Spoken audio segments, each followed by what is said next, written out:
Okay, ladies, thanks for joining us. We'll let everybody settle in, but how's your Wednesday going? Good. Great. Excellent. Ready for wine? Wine Wednesday, yes. Oh yeah, it is Wine Wednesday. Cheers to that. Do you have any Cheers. rituals before you hop on the Zooms now that like Zooms have taken over our world? Is there anything you do before you log in? Breathe. Yeah. Good way to be. I make sure I'm plugged into my Ethernet cable because the internet's better. I'm looking outside at the Atlanta storm while you ladies are enjoying California weather. But you are in a gorgeous place to be enjoying your wine and inside. Yes, I am. So that's good. I'm inside. I love it. I love it. Well, one thing sometimes while we're waiting for everybody to jump on, and as people are jumping on, please feel free to open your wines, pour them in your glasses, and get ready for a great discussion as we wind down Women's History Month. So one thing we kind of like to do, just again, those couple moments just to get all of you ladies loosened up is, we definitely advocate responsible drinking, but we'll play a little game, the Never Have I Evers. So you actually drink, sip if you have. So first one is I've never have I ever been the only woman with a seat at the table. Have you ever been the only woman? Drink. Sometimes. Cheers. Never have I ever mentored a woman getting through her career. Cheers to that too. Cheers to that. Okay, that might be too many. What about being bossy? Jill, I know we can be a little bossy sometimes, but never have I ever been called too bossy. Yes, this has happened. Quite a bit. I've been so bossy, people were afraid to call me bossy. Oh, I like it. I like it. It's called sassiness. Sassy. Yeah. Sassy's good. A little bit of sass is good. All right. Well, I think Bianca's probably grabbing her glass, but good afternoon, good evening, everyone. I'm Katie Phillips, Cambria Winery Ambassador and Educator. I've been working for Jackson Family Wines for quite some time, since '03, and really thrilled to be here and see Cambria coming full circle and celebrating and really talking about the fact that we're owned and led by women, and also bringing other women into the fold and how we can tie wine, sustainability, and kind of this diversity factor and bringing up women in all industries. And so we have a great panel today. Again, please have your wines open. Don't wait for us to have to prompt you. This is more about sipping, enjoying, again, winding down Women's History Month, and introducing Donna. So we're going to go through some introductions here. So we'll start with Jill, if you would let us know a little more about you, our winemaker. Hi, everyone. I'm Jill Russell, and I'm the winemaker for Cambria. So the wines you hopefully are enjoying this evening. If not, go find them. And it's been awesome celebrating all month long with different people and doing these virtual tastings. And I'm honored to hang out with Katie, Donna, and Bianca. But yeah, I grew up in Northern California, studied wine and viticulture at Cal Poly on the Central Coast, worked at a few different wineries in Santa Barbara County, and led me to this dream job. So I've been here almost 4 years now, and love working for the family or all my coworkers. And yeah, it's a dream job. So nice to see everyone. And I thought I would get right into it and talk about the rosé so that you don't have to wait on any sipping. So go ahead if you do have it. We'll start with that. And this is our Julia's Vineyard Rosé of Pinot Noir. So our vineyard names are named after the daughters of our proprietor, Julia and Catherine Jackson. So we'll talk about them with the three wines, but this is the Julia's Vineyard Rosé. So a nice dry rosé.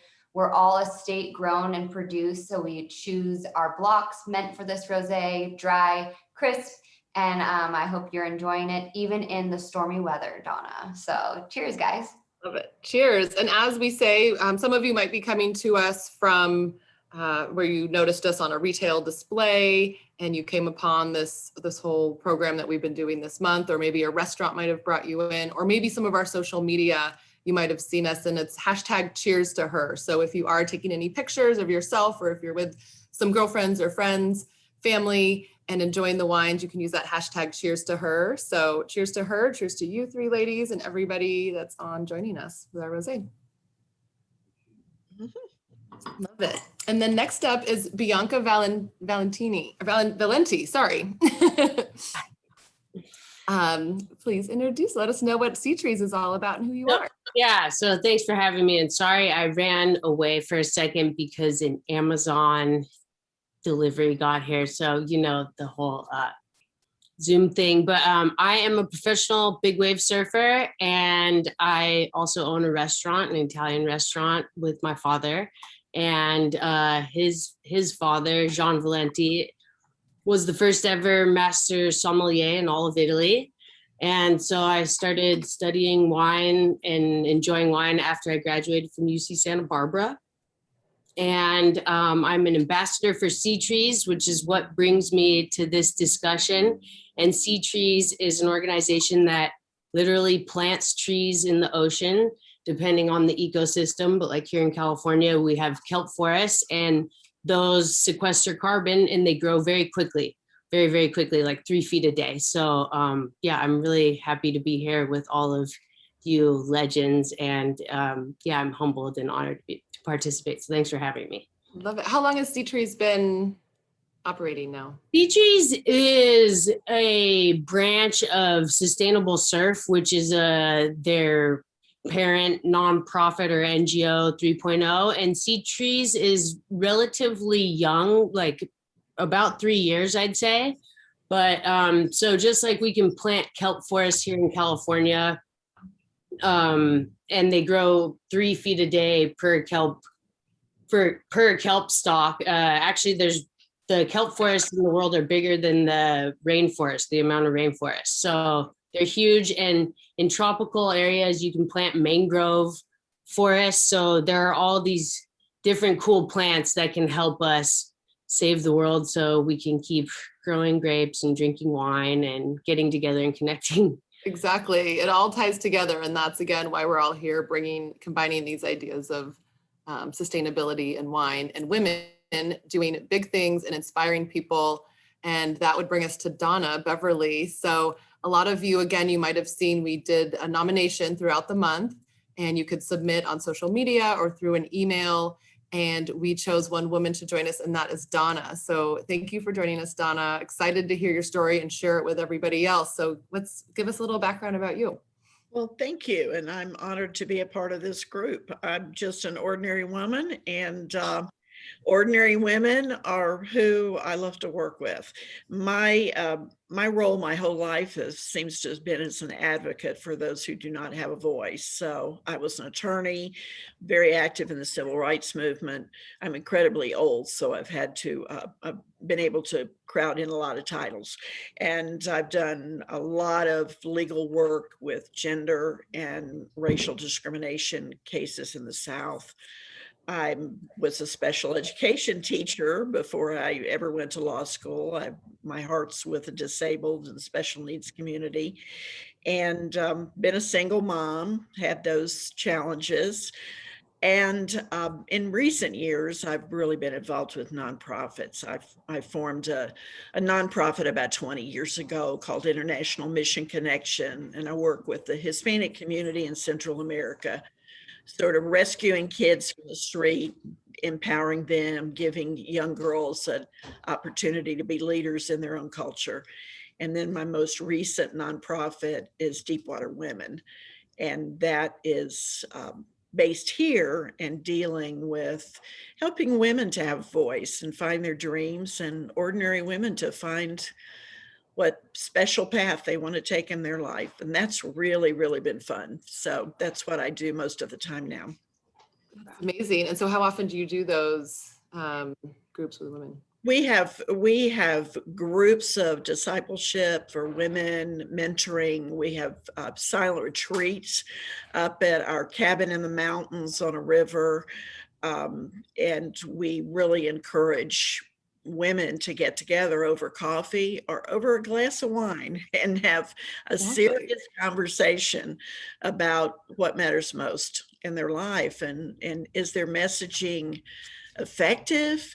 Are they in a career where they're really able to achieve their personal goals that they're looking for? And there's so many people that are burnt out, and with the pandemic, a lot of people got discouraged and isolated, but it's been a wonderful time to really communicate in a different way with each other as women. So it's, and I wrote a book that's coming out this spring on Oh, Amazon. that's exciting. What's it Pandemic called?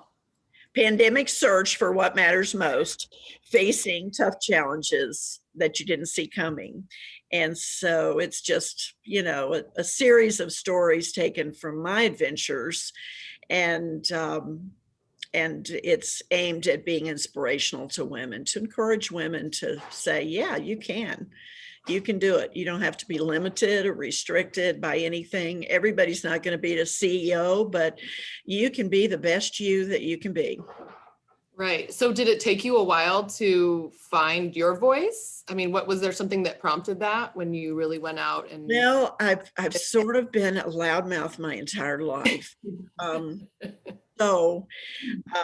I don't know, I think God just uniquely positioned me from the time I was a little girl into places of advocacy.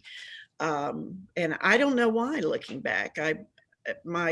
My school principal asked me to sponsor and shadow the first Cuban refugee girl that came into our school. And in high school, totally different school, the principal called and said, will you be the bodyguard for the first Black girl to come in our school? And so I guess I was just so loud that they knew that I was going to beat anyone up who were any of these girls. And so I still to this day don't know why, but that was the beginning of me really getting hands-on experience with wanting to partner with and come alongside folks that didn't have the nerve to speak up for themselves. And I just love to see women who are not strong women, such as all of you, who find their way, and the light bulb goes off and they go, yeah, I can do this. That's very inspiring to me. It's a very selfish experience I have, getting to see women find what they can do, especially women in third world countries and in Central America that just come out of total poverty, no education, no hope, environmental abuse, all kinds of things. And yet they find that, yeah, there's hope, and I can be a leader and I can be an influencer. That's amazing. I think it's such an important message too to share, because so many times, and especially like you said, going through a pandemic in this last year, it's like we're kind of just fending for ourselves, and it's like, okay, how do I get myself to that place where my aspirations take me? But then to go ahead and stand up for another woman, or be an advocate, or be strong enough to really back other women, I think is a big message that has kind of come out of this last year, especially too, just like supporting people. Again, whether it's men or women, but really like the women in your lives that need that help and that push to have a voice and to do more. And I always encourage women to don't learn to argue. People think because I was a trial attorney, I know how to argue, but don't learn to argue. Learn to love and whisper, and you'll be much more effective. That's great advice. Against the wall, and don't seek out other women that are just like you. Find a conversation with a woman that is totally different than you and has a totally different opinion, and learn to listen, and it'll expand your heart. It'll grow your character. If you don't just stay around people who look like you and act like you. That's why I never try to stay around old people. See, I'm hanging out with young people right now. Got it. We stay young. I can feel the fire and the enthusiasm in your voice. So you're definitely not old at heart at all. And speaking of kind of this passion and fire inside of them, Jill, you came on board to Cambria and you love the Central Coast. You love this area. And so you came on board with Cambria Winery, and this was your first head winemaker role. And so what was it about your wine community that supported you, mentored you, any of the people in the area that kind of had a voice for you, like, oh, you need to know about Jill Russell. She's kind of a big deal. So what is that community like down in Santa Barbara, and how much support did you need when you were filling these big shoes? Yeah, first of all, I'm glad this is being recorded because already so much advice has been given by Donna. So I'm like, I want to rewatch this. So I love it. Thank you. Really here in Santa Barbara, we actually do have a lot of female winemakers and female business owners of their own wineries. And I was surrounded by that by my friends. And then we also had people to look up to, women winemakers.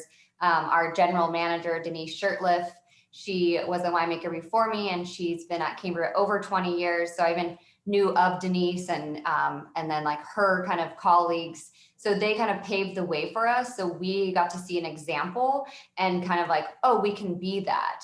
And then I'm lucky to be a mentor for some friends and colleagues as well. So it's kind of like, I feel like I'm in the middle a little bit, and it's great to be on both sides. And really my friends were the ones that pushed me for this position. Loved my job. I was assistant winemaker. I had fun. I'm winemaking, and wine is always learning, constantly learning. So I was in an environment where I was learning so much, kind of under a larger winery where we all made wine together.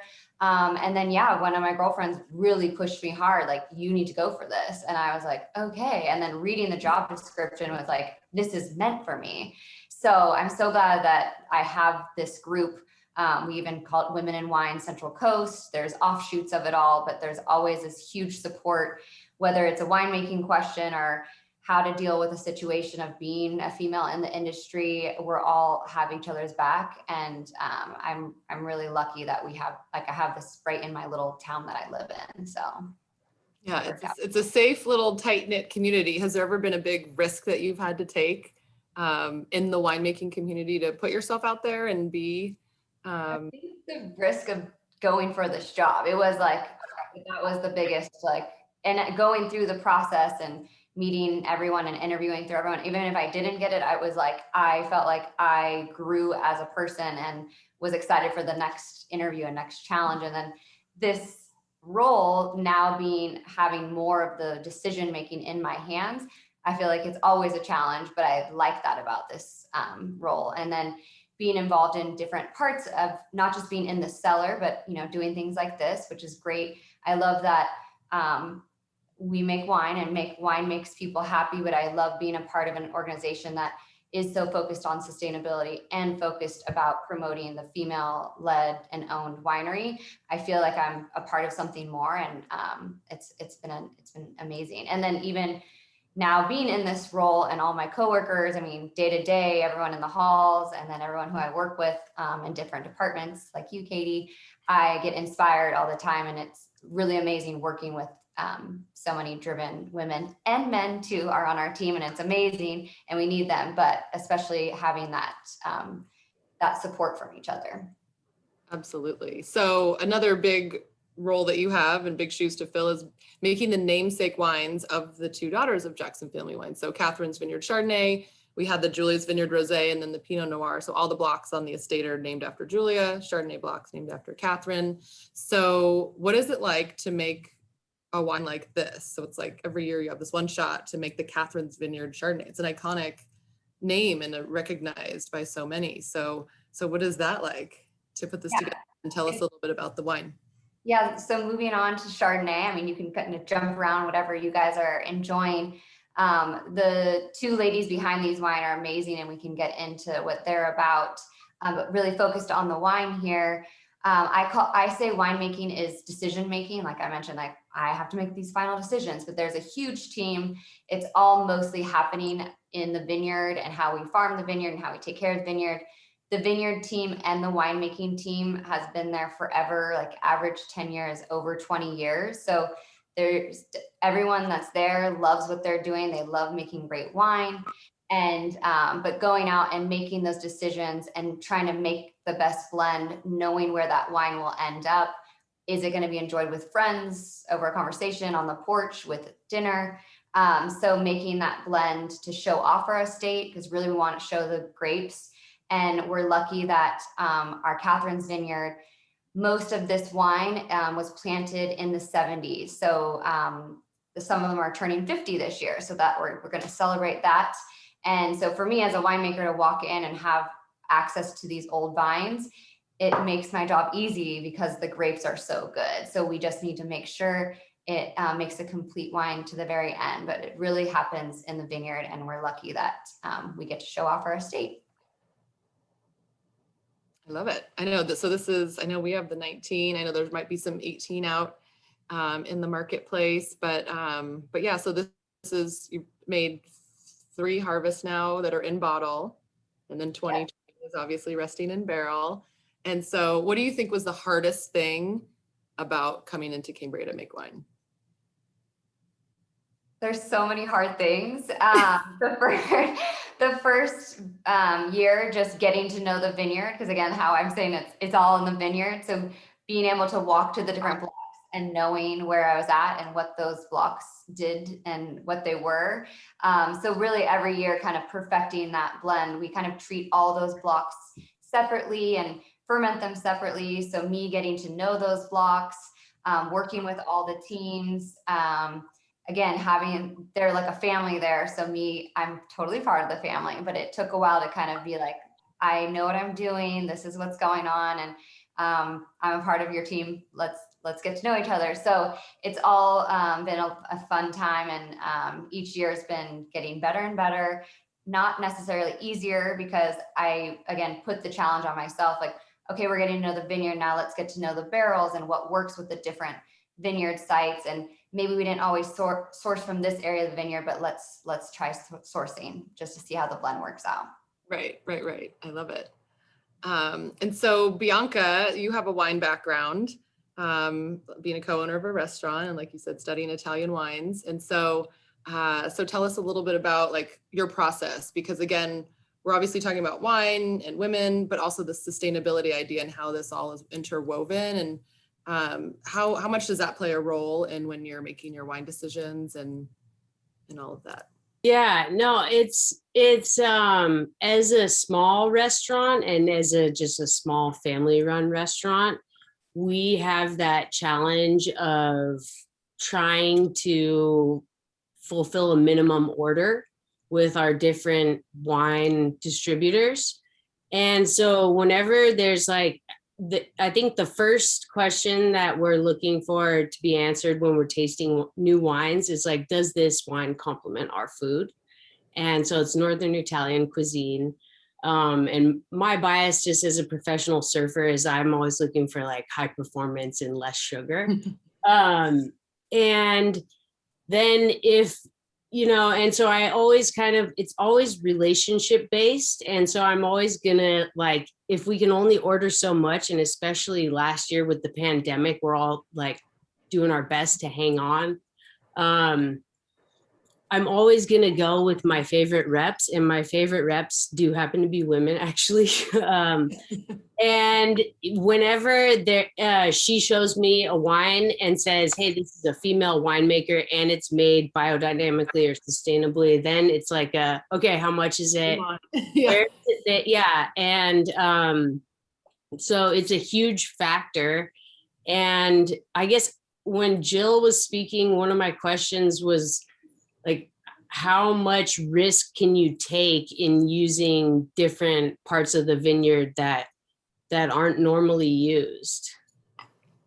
So I'm lucky that our vineyard goes into other wineries, and I get kind of first pick. And so I can kind of pick a big range of different things, even if I just want a little bit of one section.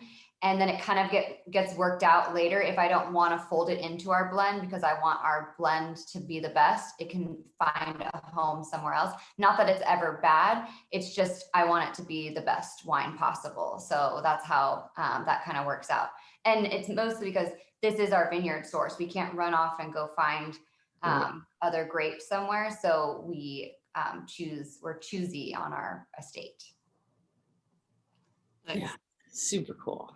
I love it. Well, and so what's interesting, again, we talk about sustainability, it refers to the environment typically, or how we're farming, or this mitigating climate change topic, but also it ties into social responsibility. So that's a huge piece of being part of a wine community, being part of any community or industry that you're in. And so doing good on, your surroundings. And I know, Donna, you've obviously, again, with all of your works as an advocate, really tie in a lot to that social responsibility and looking for the future of leaders and encouraging people in this evolution. And how do we get people's minds to open up to that? So you're obviously more tied into that piece than the actual farming piece. But how has that drive for social responsibility led you to kind of overcome some of the hardships and help people overcome hardships? Well, I have dealt with people who've had all these hardships and issues, but everyone has them. And it doesn't help when you're listening to someone to say, oh, I've done that, or I've had that, or everyone has the same thing. What helps is to listen and to engage in a real conversation. And that's what I think so neat about your wine community, that you have the opportunity with your wine clubs, with your women in wine, to just sit with a glass of wine and not talk about politics, not talk about how bad the pandemic was. We've all done that, but really just listen and try to find out what is somebody else's, what is another woman or another man's idea of being responsible. What do they do? What do they do to impact their circle of influence? What are you doing in these times?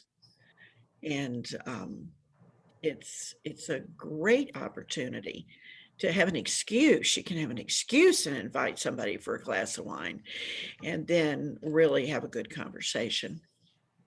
Right. It's getting down to just other than the surface level, especially if you are in like a work type community like Jill and I. Actually, I think last summer I saw her when I was in Santa Barbara, and I remember I said, okay, today we're having a glass of wine. I said, we're not allowed to talk about politics, COVID, or what was the other thing? Exactly. I think We work. couldn't talk about work. So we couldn't just talk about the business and any of it.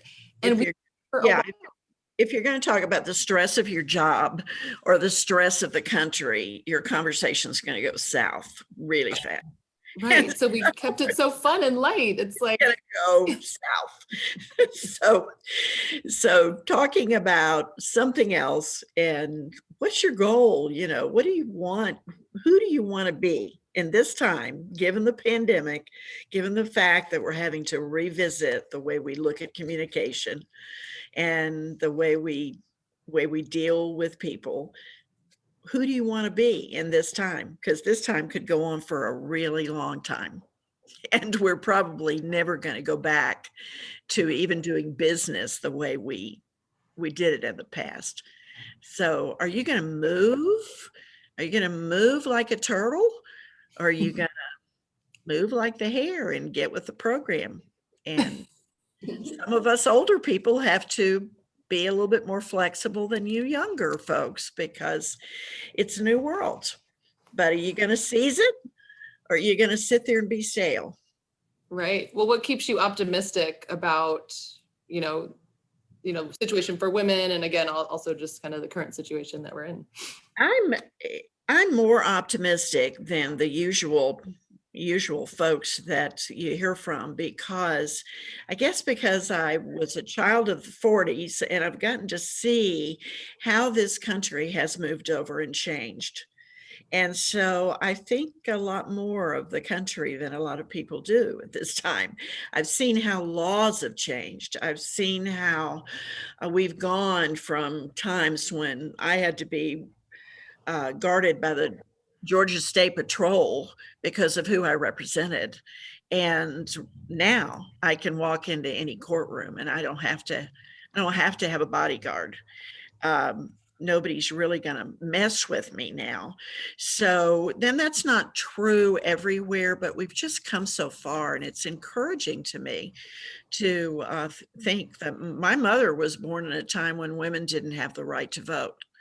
And now women can go anywhere, do anything that they want to do. So that's a real responsibility and a burden on us. We can't just sit back. We have to say, wow, what are we going to do to make a difference? Are we going to be change makers? And what are we going to do to pass on this sense of survival without whining and without yelling? What are we going to do to pass it on to our daughters and our granddaughters, to teach them to be strong and to teach them out of the pandemic? The word contagious has really stuck with me. We need to have compassion be contagious. Totally.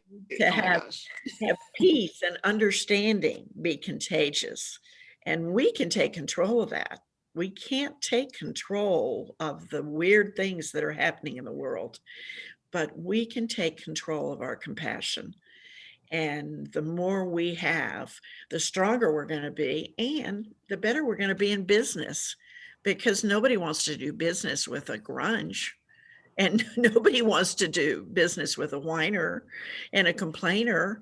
So you're true. going to be a magnet in business if you've got a positive dream to share, because everybody else wants to latch onto that, and they want to say, wow, yeah, she's just trudging ahead. I had a young attorney ask me one time, what do you do about the glass ceiling? I said, I don't see a glass ceiling. If you want to see restrictions, you'll be restricted. If you want to be limited and see your life that way, you'll be limited. But if you want to look for a glass ceiling, you'll see one. But I look for new opportunities. And now that I've met the world's best surfer, I want to learn how to surf. There we go. Bianca, you think you can, how many people have you taught to surf before? Oh my gosh. Well, I've lost count, but the people like Donna, not many, maybe actually nobody. I would love to. And earlier when you were talking about your work in nonprofits, Donna, I wanted to let you know that one of the things that I did to advocate for the up and coming generation of young Latin American surfers is we were able to raise prize money. So that way we got the same check for first place and first place in the Puerto Escondido Cup, which took place in Mexico in 2019. And so I thought that was a really special moment where little girls and little boys could see the winner of the women's division and the winner of the men's division both getting the same check for their work that day. And so that was pretty special. And they need help with the wine distributions down there too. So yeah. Right. It's all tied together. It's all tied together. Mm-hmm.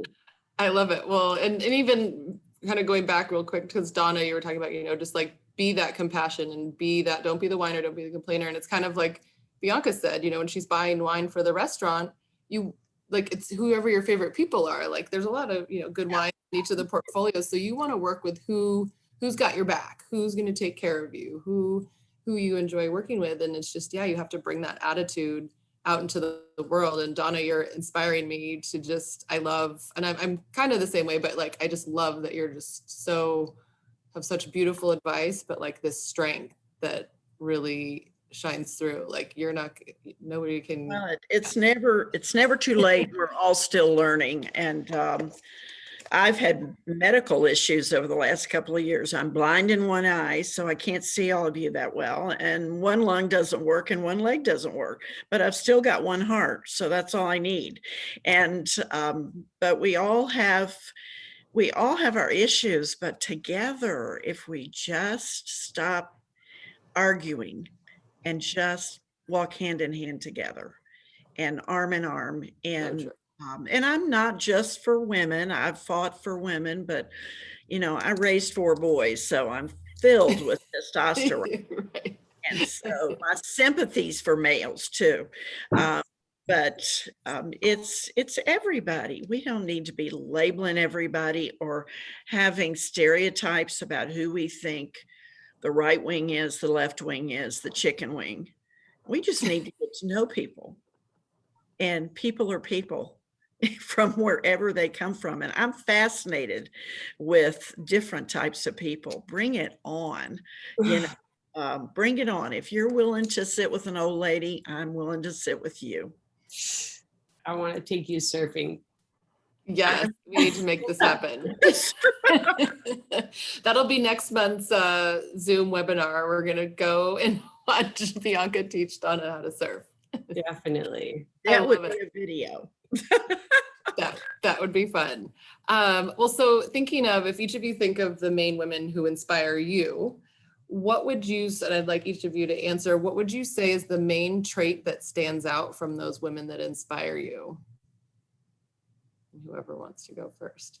I'll go first. And I think it's exactly what Donna's saying. It's those women who have that, see the glass half full, but not only that, see the opportunity and are excited to advocate for social causes and for other women and to make light of challenging situations. Because, you were asking earlier, like, does it influence your decision to purchase wine when it's a woman winemaker or sustainably made? It's like, yes, it does influence my decision. And there's still, compared to how big these portfolios are, there's still a very small percentage of Jills in the portfolio. So yeah, that's the way I feel about it. I love it. That's perfect. Yeah, and right away I was just thinking like drive, like they're driven, and again, not in it doesn't need to be an aggressive way, and compassion. So I notice a lot of mentors and people I look up to, they're listening. It's not just them talking, but they're listening and looking at their surrounding. I've had so many women through the years that I have made cameo appearances, and yet they were such significant impact. But the name that immediately came to mind when you asked that question was Jean Young, the wife of Andrew Young, the UN ambassador and civil rights leader. And Jean was my mentor when I was just in my early 20s. And she was just such a neat person because she made me think more of myself than I deserved. I was nothing. I was just a little hippie girl, and that was it. And she made me feel like I could do anything. And she just came alongside me. And the truth is she was so great and I was so nothing, but I wanted to be more because she saw more in me that I didn't see in myself. And I think we can do that so much when we're dealing with other women, especially women who are dealing with work stress or juggling, trying to be all things to all people. We need to see the light in them and be encouragers. Absolutely. I love it. Yeah, it's one of those things too, like you said, you don't know what people are going through. So sometimes, women can't always just show up and be perfect every day. It's like things get you down. And so you need those people that inspire you, the people that, you can count on, that will build you up. And I think that's so important. Jill, so what inspires you? Because I know we need to move on to the last wine and then we can keep the back and forth chit chat. But so what inspires you to do what you do each day at the winery? There's a lot going on, and what's kind of that light, the fire under you that keeps. Yeah, so I earlier something that Donna said, it made me think of like what everyone's always like, what's your style and what are you bringing to the winery? And you've heard me say this a few times, but I'm like, energy. I don't have energy to the wine. Like whether it's like bringing it to the grapes and the wine. And I get the drive from everyone around me. So, I mean, we just had 2 guys celebrate 30 years there. So I'm learning from them. And as well as they're learning from me. So I think the people there is very important. And again, it goes back to the sustainability of we're creating jobs that are great for our community. And we're creating every day a fun time. And they're also feel the impact of the sustainability goals that we have as well. So we put it back on them. So I love that it's more than just a job when I'm showing up. And even I'm very, very lucky that through this pandemic, I was still able to go to work every day because it is like a second family for me. I spend a lot of time there, especially during harvest. So I think I'm inspired by everyone I work with. And also when you get a chance to come out to Cambria, you'll be inspired by our beautiful estate. So just driving up, especially right now, we have our wildflowers and so the green hills and the vines are waking up and the green's out. So my drive to work also inspires me every day. So it's usually during the sunrise and it's just a really majestic valley out there. Yeah, again, I feel like sometimes I'm like, I just make wine, but being a part of something like this, I feel like it's so much more. So that kind of inspires and drives me too. I love it. So tell us about the Pinot Noir. Yes. So Julia's Vineyard Pinot Noir, she gets a couple more wines named after her because the rosé is made from Pinot Noir. It's similar to the Chardonnay. We're just really want to show off our estate. And I did see a question about like why we choose different areas of the vineyard. And yes, the answer is different clones, which we'll talk about, different soil types, different age of vines. These are all making up something different and layering into the wine. So for the Pinot Noir, we do have the vines planted in the 70s. And then over time, we've planted new Pinot Noir grapes. And when we've planted different clones. And for that, I like to compare that to apples. So different types of Pinot Noir. And that was in the 90s. And again, we've planted more in like early 2000s. So those are all becoming, they're a part of the blend because they're bringing something to the table, maybe more spice or more red fruit or more texture. So going through and picking all those grapes at like the optimal time, again, picking decision is very important for the blend. You want to have high acid to go with the Italian food. You want to have, no sugar. All our wines are dry. And then not too overpowering with the tannin or not too much alcohol. So having everything in balance is really important winemaking. And our wines, we kind of celebrate in Santa Barbara County that we have something other than just fruit. So you're not just getting cherry in this, you're getting a savory note, you're getting like cranberry, pomegranate, and then this baking spice, Chinese 5-spice, which is great for food because it's not just fruit. But again, that's that ocean influence that we have in our valley. We're a valley open to the ocean. So that's helping for the Chardonnay and Pinot Noir with these flavors and these textures. So again, making that perfect blend, knowing where it's going to end up with a glass with friends. This is definitely on its own, but it can stand up to a lot of different dishes as well. I love it. Well, and actually that kind of talking about the ocean influence and the breeze, that we had a question that came up and it says, so the weather, this is Michael Stewart, the weather created by the ocean affects the wine and the waves in California. So curious to hear from Bianca about how those are both interconnected and how you see that as, your thoughts on just being a surfer and a wine professional and like that ocean influence and how that affects, and obviously the health of the ocean with what you're doing with SeaTrees. Yeah,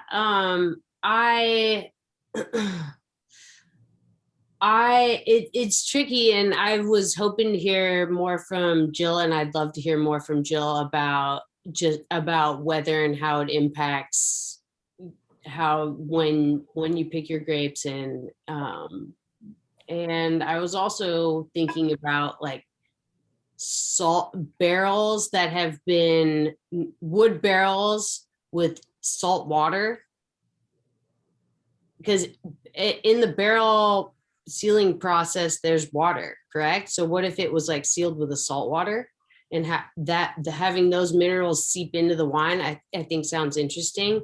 But how does the climate play into things? It's always, I mean, right now I'm in San Francisco and we're having a heat wave, and yeah, the climate is definitely changing. And so just going back to what I said before, like when there is biodynamic or sustainably made wine, I'm always going to choose that.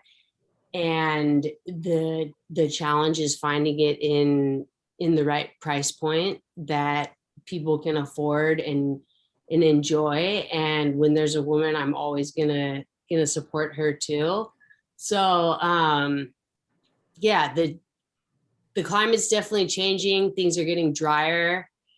And I think I would want to hear more from Jill, like how she sees that impacting the future of wine and where we're going with the grapes, because we have a lot of fires here too now, and they might not start. And I'm not sure how to create like a positive narrative around that, Donna, but I want to stay optimistic, but if you live in the San Francisco Bay Area, and in the past few years, when fire season hits, it hits, and you really think about all the tiny decisions you make every single day and how they impact that broader scope of climate. And farming practices in particular are important to pay attention to. And wine might be the most important one of all. So yeah, I think I would really be curious to hear more from Jill on that topic as well. Yeah, and just you talking brought up, I'm friends with a lot of surfer winemakers and totally follow the moon. And previous wineries I've worked at were biodynamic, and there is something about the moon and how wine settles and if it's stirred up. And again, this energy, it's something that is talked about and thought about with winemaking. So I just wanted to mention that, the surfing thing. And then with climate change, yes, we can't ignore it. With us, it's a lot of things that we're doing in the vineyard practices. Something, especially with Pinot Noir vineyard practice, is called leafing. So you're removing leaves to expose the grapes to the sun so that it ripens, so that it gets these flavors. But now that's being kind of talked about and maybe dialing that back, because we're getting these heat waves early on that maybe would sunburn the grapes. So we're thinking about it, just those day-to-day practices. We're very lucky in Santa Barbara. We weren't affected by the fires. Our hearts are with our colleagues and friends that were, but we are thinking about it. And I've mentioned how the family's invested in this estate and they're always redeveloping. So when we're redeveloping, we're not quite there that we need to change the varieties that we make. It's still too cold, way too cold for Cabernet. It's what they originally planted, but it does not do well. But we are thinking of the root stock. So can we plant a root stock where we can pick the grapes before fire season hits? So kind of planting what works well with our soils and the climate. So and that's a lot of brains and operations. It's not me, but I'm lucky to be a part of the conversation. Now it's not just thinking about like, I want this clone and this rootstock for the best wine, but it's what's going to work well with our ever-changing climate. And our company is devoted to quality. So if things do happen with smoke, we just wouldn't bottle it. So this would be very sad because we wouldn't have as much wine to share with each other. Very good. Yeah. So do you want to tell us a little bit about SeaTrees? I'll give a quick little introduction of just how we are involved with you. So Catherine and Julia a few years back really wanted to support women, financially with these grants. So we would give these grants every year and it was kind of broad at first. And then after that first year, we thought, okay, well, what we actually really, since it's such a big pillar for the company, is sustainability and sustainable farming and how that interacts with everything. So we thought, let's support women doing big things in the realm of sustainability.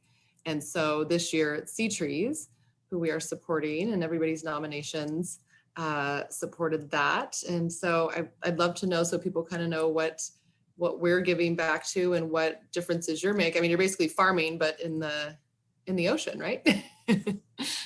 Right. Yeah. So with SeaTrees, basically what you do is you figure out your carbon footprint, and we can help you learn what your specific footprint is annually. And then we can calculate how many seed trees are needed each year to offset your footprint. So it's one tiny way to make a difference. And like I said, it's possible because of how rapidly these environments grow. So like when you look at a globe in the earth, you see 70% ocean and you see rainforest, but below the ocean surface, you have these rainforests underwater, and those are sea trees. Those are kelp forests, mangrove forests, and they're a huge way to offset your carbon footprint. Just planting one tree makes a difference.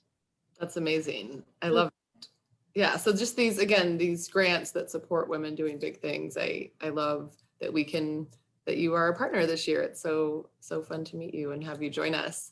And then Donna, I know you have your own kind of granting process that you do for some of the women. Yes, with deepwaterwomen.org. If you sign on to that, you can find out about our annual leadership grant, and you can either donate to help fund it, or you can submit your own proposal. And we're looking for women who are not leaders. It's a leadership grant. We want to build leaders who are not leaders, who are interested in starting their own nonprofit or starting their own business, and or write a book. A lot of women will say, wow, I'd love to write a book, but they don't really get past go.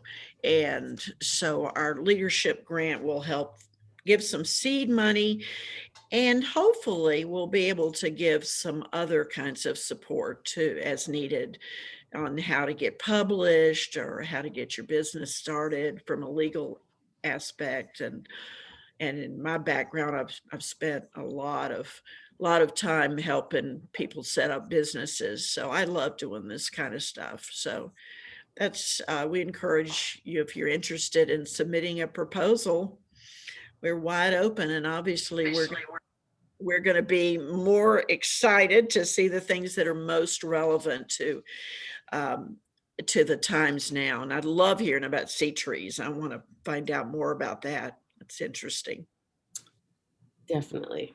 That's amazing. And then so Donna, kind of as we start to wrap up, like what would be a couple of your top pieces of advice for women? You know, maybe they aren't natural born leaders, like you're saying, you know, you're granting people to give them that support. What would you say are a couple of your biggest pieces of advice for women? Celebrate your mistakes and failures and learn from them. Don't stop going just because you make mistakes. As a matter of fact, if you think you haven't failed, you really are a failure. Because everyone messes up, and learn from those and just keep going. Put one foot in front of the other. There are just so many times that we just want to get waterlogged and can't do another thing. Keep going. Look for doors of opportunity, slam them wide open and walk through them proudly. And then don't forget to look back and take the hand of some woman who's not as bold as you are and help them go through that door.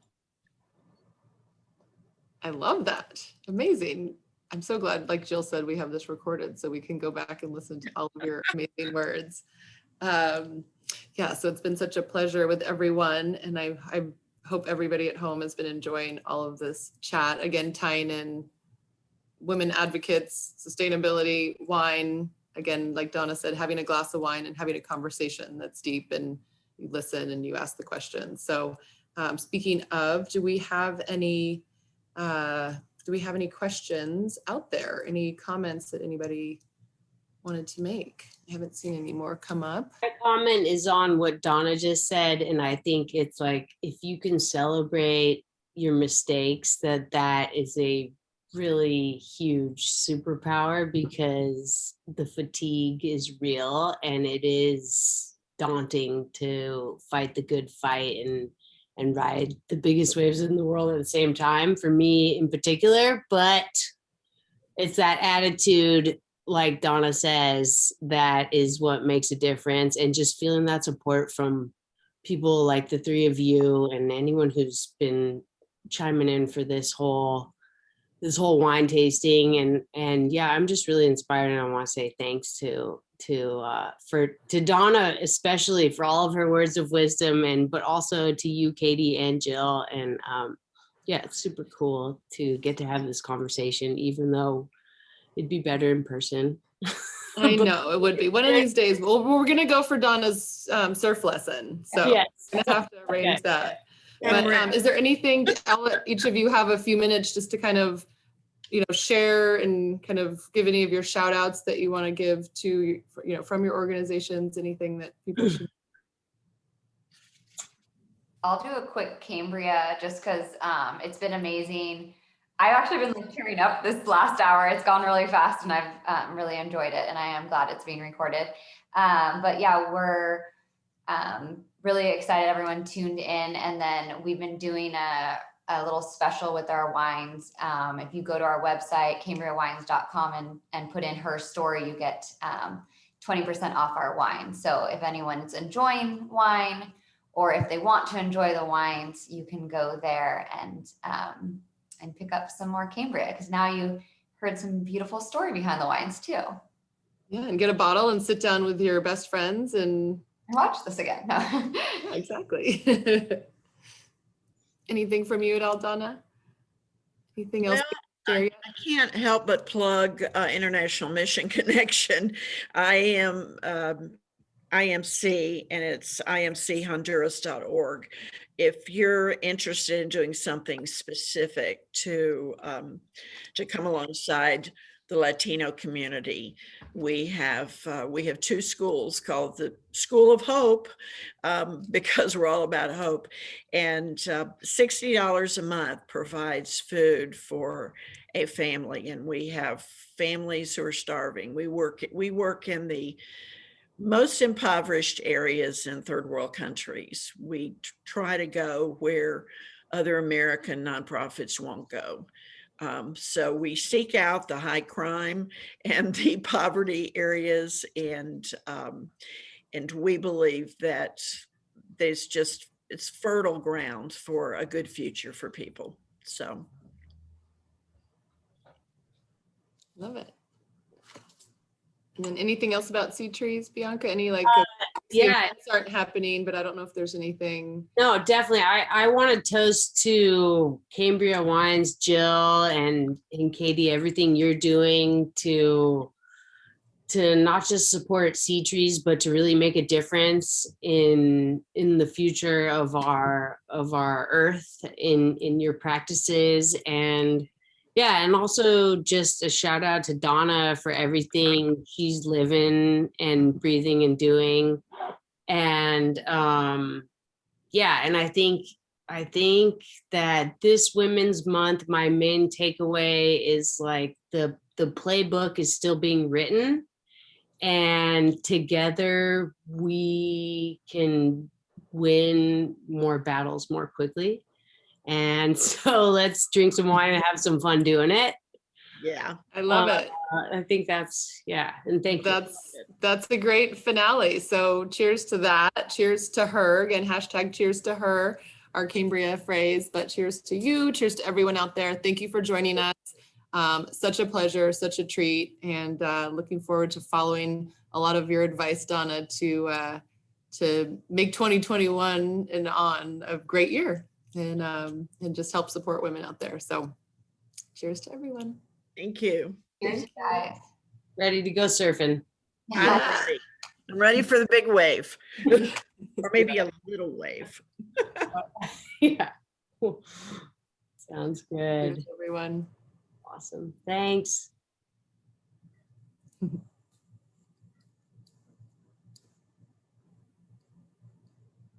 we go?